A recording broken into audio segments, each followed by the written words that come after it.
Shalom, salam dalam damai sejahtera di dalam kasih Kristus. Saya Pendeta Noto Sumarto kembali bersama-sama dengan Bapak Ibu dan Saudara. Kita akan merenungkan bagian firman Tuhan yang hari ini akan mengantar kepada kita masuk di dalam acara doa kita. Mari kita akan berdoa terlebih dahulu. Bapa Allah Surgawi, kami bersyukur untuk kesempatan saat ini. Kami mempersiapkan hati, pikiran, tubuh, jiwa, roh kami sebagai tanah lahan yang subur yang Kau siap taburi dengan benih firman Tuhan. Terima kasih Bapa, di dalam nama Tuhan Yesus Kristus kami sudah berdoa. Haleluya, amin. Hari ini kita akan belajar bersama-sama tentang teladan doa Ayub. Mari kita akan memperhatikan bagian firman Tuhan yang terangkat dari Ayub pasal 42 ayat yang ke-10. Lalu Tuhan memulihkan keadaan Ayub setelah ia meminta doa untuk sahabat-sahabatnya. Dan Tuhan memberikan kepada Ayub 2 kali lipat dari segala kepunyaannya dahulu. Bapak Ibu dan Saudara yang saya kasih, Ayub tokoh yang luar biasa. Walaupun dia bukan orang Israel, dia berasal dari tanah Us. Ya, tanah Us itu kira-kira ada di daerah Semit Barat Laut atau tenggaranya kota Damsyik. Ya, ini di Ayub pasal 1 ayat 1. Kemudian kalau kita melihat Ayub itu menarik, karena di antara orang-orang yang tidak kenal Allah, dia dipilih Allah untuk mewakili bangsa-bangsa yang tidak kenal Allah itu menjadi salah satu orang yang diberkati. Ayub berarti namanya itu punya makna di manakah ayah. Jadi rupanya dia mencari hal itu. Kita mencatat kesalehan Ayub itu luar biasa. Kesalehannya itu terkenal. Bahkan dia terkenal setia, jujur, saleh, kemudian patuh dan tunduk kepada Allah. Lalu dia juga takut akan Allah. Nah, kesalehannya itu diuji oleh Allah dengan malapetaka. Pada Ayub pasal yang ke-1 ayat 6 sampai dengan ayat yang ke-22. Lalu kita juga banyak membaca mulai dari pasal yang ke-3 sampai dengan pasal yang ke-37 ya. Itu isinya hanya pembicaraan Ayub dengan sahabat-sahabatnya, Nadab dan Elihu dan sahabat-sahabat yang lainnya. Kemudian Ayub juga ditegur Allah. Ayub pasal yang ke-38 sampai dengan pasal 41. Kemudian dia dibenarkan dan dipulihkan oleh Allah, keadaannya menjadi 2 kali lipat. Ini di pasal yang ke-42. Dan dia menjadi contoh iman dan kebenaran bagi orang percaya. Ayub punya anak, yang pertama itu 10, 7 laki-laki dan 3 perempuan. Lalu dia mengalami ujian yang luar biasa, malapetaka, ya kekayaannya yang berupa 7.000 domba, lalu 3.000 onta, 1.000 lembu, lalu 500 keledai dan budak-budak serta rumah yang luar biasa itu habis dalam 1 hari. Itu malapetaka yang luar biasa. Itu membuat Ayub akhirnya disadarkan bahwa sahabat, brother keeper, komunitas yang saling membangun, menguatkan itu penting. Kemudian kalau kita melihat bersama-sama pada bagian hari ini, apa yang kita dapat pelajari? Teladan apa dari Ayub yang mengantar kita untuk tekun dan giat di dalam doa-doa kita? Mari kita lihat bersama-sama dalam Ayub. Kita akan melihat sebentar dari Yakobus ya. Yakobus dari Kesaksian Perjanjian Baru pasal yang ke-5 ayat yang ke-11. Silakan Bapak Ibu boleh menyimaknya. Yakobus pasal 5 ayat 11. Demikian bunyi firman Tuhan. Sesungguhnya kami menyebut mereka berbahagia, yaitu mereka yang telah bertekun. Kamu telah mendengar tentang ketekunan Ayub, dan kamu telah tahu apa yang menjadi akhirnya disediakan Tuhan baginya. Karena Tuhan Maha Penyayang dan penuh dengan belas kasihan. Ini bukan tulisan Ayub, tapi ini tulisan Yakobus yang mengungkapkan bagaimana pengalaman Ayub bersama dengan Tuhan. Kuncinya adalah Ayub itu tekun dalam hidupnya, dalam doanya, dalam praktek-praktek kerohanian petaninya dia tekun. Dan itu luar biasa. Ketika Ayub tekun, Allah memulihkan semuanya.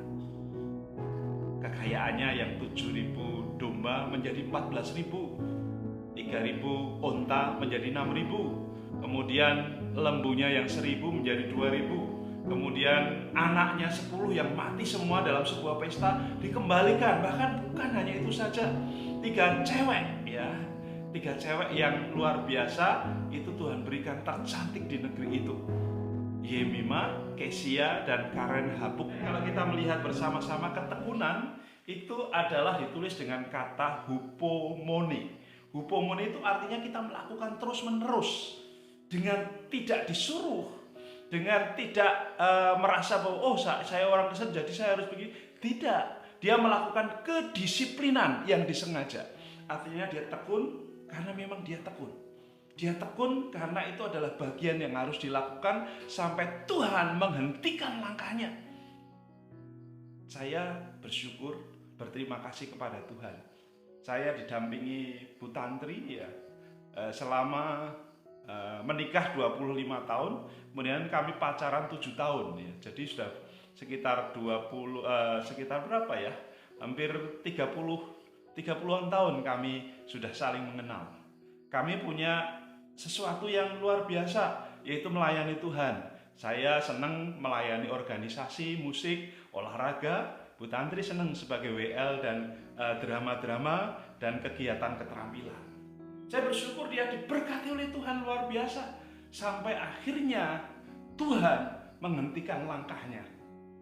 Ya, mungkin kita menyalahkan COVID atau menyalahkan keadaan. Tapi saya bersyukur karena Tuhan mempunyai rencana yang terbaik. Sampai nafas penghabisannya, dia masih bisa tuliskan pelayanannya, berikan pesan, wasiat, bukan kepada saya, bukan kepada istri saya, tetapi kepada jemaat-jemaat yang betul-betul ada di hatinya. Dan itu dituliskan kepada mereka, kepada keluarga-keluarga yang luar biasa. Bukan berarti dia tidak mencintai yang lainnya, bukan. Karena tiap hari kami itu mendoakan 4 orang dari seluruh jemaat di pelayanan kami. Dan 4 orang itu kita berkati supaya Tuhan beracara dengan mereka. Ketekunan itu sesuatu yang tidak bisa dipaksa. Kalau dipaksa itu bukan ketekunan. Ketekunan itu muncul dari hati dan akhirnya itu membuat kita bisa menjadi orang-orang yang luar biasa. Saudaraku, Ayub membuktikan ketekunannya di dalam doa dan Allah memulihkan sebagai hasilnya. Dalam Matius pasal 6 ayat 33 betul dikatakan, karena itu carilah dahulu kerajaan Allah dan kebenarannya, maka semuanya ditambahkan kepada kamu. Bagaimana dengan saudara? Yang kedua, mari kita akan belajar sama-sama. Yang kedua, Ayub adalah seorang yang berpenyerahan penuh kepada Allah. Dalam pasal 42 dalam kitab Ayub, ayat yang kedua dan ketiga itu menjelaskan dengan sangat kepada kita. Nah, dikatakan seperti ini, firman-Mu, siapakah dia yang menyelubungi keputusan tanpa pengetahuan? Itulah sebabnya tanpa pengertian aku telah bercerita tentang hal-hal yang ajaib bagiku dan yang tidak ku ketahui. Di ayat yang kedua sebelumnya itu mengatakan begini, aku tahu bahwa Engkau Allah sanggup melakukan segala sesuatu dan tidak ada rencanamu yang gagal. Tidak ada rencana Tuhan yang gagal dalam kehidupan kita. Selama saya ada dalam masa perjuangan saya sendiri ya. Ketika saya harus berjuang juga di antara hidup dan mati di ICU di Rumah Sakit Mayapada kemarin, saya tidak tahu kondisi istri saya. Saya tidak tahu karena orang-orang yang menolong saya itu skip beritanya itu sepertinya tidak ada. Dan mereka berkata fokus pada kesehatan Pak Noto sendiri. Kemudian saya berdoa kepada Allah, Tuhan, terkadang Tuhan itu menolong dengan tidak ditolong. Apa artinya? Kita sakit, kita pengen sembuh, dan kita berharap sembuh, tapi ternyata tidak, justru mati. Apakah itu sebuah keberhasilan? Mungkin bagi kita tidak. Tantri, ya istri saya, menurut kacamata dunia, gagal karena dia tidak sembuh, bahkan dipanggil Tuhan. Tapi apakah saya harus berontak dan meninggalkan Tuhan? Tidak. Justru karena Tuhan mengasihi saya, dia melakukan mujizatnya buat saya.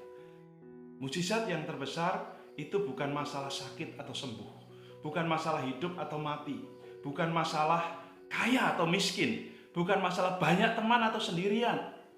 Tetapi mujizat yang sebenarnya adalah ketika saya masih bisa bertahan sampai detik ini dan saya masih setia di dalam pelayanan. Itu mujizat yang terbesar. Ingatlah Tuhan Yesus. Dalam inspirasi saya berdasarkan apa yang Yesus alami. Menurut dunia Yesus gagal karena seorang raja orang Yahudi harusnya memerintah, tapi dia mati di atas kayu salib. Itu menjadi persoalan yang luar biasa sulit bagi kita orang percaya. Bagi dunia, wah Yesus gagal, rajamu mati. Tapi ternyata tidak. Itu bagian dari rencana Allah. Itu skenario Allah. Supaya apa? Supaya saudara dan semuanya selamat. Itulah mujizat yang terbesar dan saya sudah mengalami. Di dalam Mazmur 31 ayat yang ke-6, mari kita akan lihat sama-sama. Kita mungkin membacanya secara khusus ya di media kita masing-masing. Mazmur pasal 31 ayat yang ke-6. Ke dalam tangan-Mu-lah kuserahkan nyawaku. Engkau membebaskan aku ya Tuhan, Allah yang setia. Mari kita serahkan hidup kita, nyawa kita. Kita nggak tahu kita keluar apakah selamat atau tidak. Jangan berpikir bahwa saudara bisa menguasai rencana-rencana saudara. Enggak. Saudara keluar terpapar masuk rumah sakit. Begitu luar biasa hari ini. Ketika dunia dikuasai oleh kondisi, oleh keadaan, mungkin oleh iblis dengan menebarkan penyakit-penyakit teror dan yang lainnya, kita hanya perlu berpenyerahan kepada Allah. Hari ini apakah saudara sudah siap menyerahkan semuanya kepada Tuhan? Mari kita akan serahkan itu. Yang ketiga, Ayub tidak malu mengakui dosanya, mengakui kesalahannya. Ayub 42 ayat yang ke-6 bunyinya begini. Oleh sebab itu aku mencabut perkataanku dan dengan menyesal aku duduk dalam debu dan abu. Saudara, penyesalan biasanya datang di akhir. Kalau penyesalan datangnya di depan, itu namanya pendaftaran. Ya, saudara sekalian, ketika saudara hidup sebagai orang percaya, apakah saudara berani secara gentle mengakui kesalahan saudara? Pak, mohon maaf Pak, selama Bapak di rumah sakit saya nggak pernah kontak Bapak, nggak pernah WA.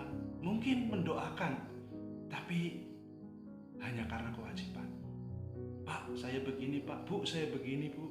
Saudara, penyesalan itu datangnya di belakang dan biasanya tidak banyak orang yang berani mengakui.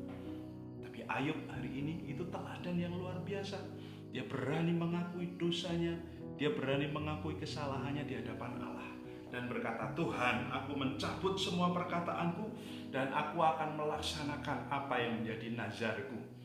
Duduk dalam debu dan abu, artinya aku menyamakan diriku dengan orang yang sudah mati.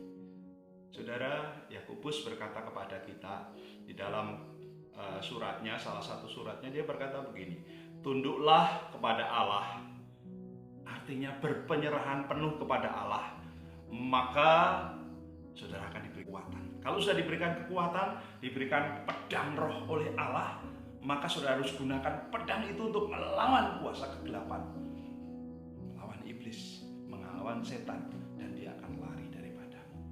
Bapak Ibu dan saudara yang saya kasih, hari ini kalau saya sudah diberkati oleh Tuhan, Bapak Ibu pun juga akan mengalami teladan doa Ayub. Ayub seorang yang tekun, Ayub orang yang berpenyerahan penuh, dan Ayub tidak malu untuk menyesal, mengakui kesalahannya. Apakah saudara siap mengakui kesalahannya? Lawan mengakui kesalahan itu adalah saling menyalahkan. Kalau orang saling menyalahkan, kacaulah rumahnya, kacaulah kelompoknya, kacaulah komunitasnya, kacaulah gerejanya, kacaulah perusahaannya, karena saling menyalahkan. Tapi kalau orang saling mengaku salah, wah itu luar biasa. Keluarganya akan menjadi keluarga yang sangat-sangat diberkati Tuhan, gereja yang bertumbuh, komunitasnya akan menjadi komunitas yang kuat. Kalau dia kerja di lingkungan perusahaannya, itu akan menampakkan aura yang besar. Biarlah ini boleh menjadi berkat buat kita sekalian. Mari kita akan bersama-sama berdoa untuk menutup firman Tuhan ini. Terima kasih ya Tuhan, kami boleh menikmati firman-Mu. Kiranya firman-Mu itu mengajar kami untuk terus mengandalkan Allah dimanapun kami berada. Terima kasih Bapa, di dalam nama Tuhan Yesus Kristus, kiranya teladan Ayub jadi berkat buat kami. Haleluya, amin. Terima kasih Bapak, Ibu, dan Saudara yang saya kasih. Kiranya firman ini boleh jadi sumber inspirasi hari ini. Tuhan memberkati. Amin.